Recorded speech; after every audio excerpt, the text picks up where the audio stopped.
Hey everybody, it's Shane here from BD Diesel, and this time we're going to talk about this super awesome all-new ProForce 4D torque converter.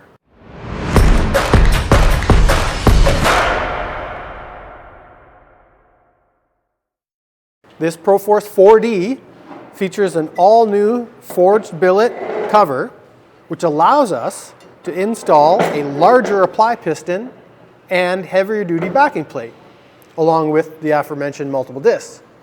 So if we start at the top, working our way into the converter, this backing ring, super thick, beefy billet steel, as opposed to the stamped backing plate that you'd find in a factory torque converter.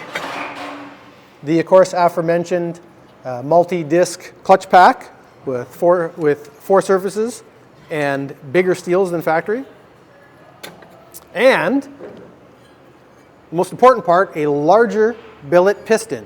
This allows the apply pressure of the transmission to create more clamping force in the torque converter than factory.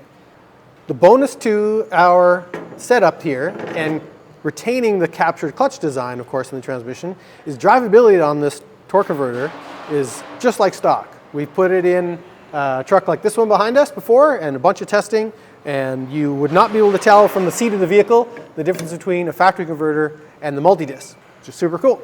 This package creates a super strong assembly for the heavy tow, hotshot type of guy, or the high horsepower F250, 350 Ford. Check out more about our transmission lineup and the TorqueMaster transmission at bddiesel.com.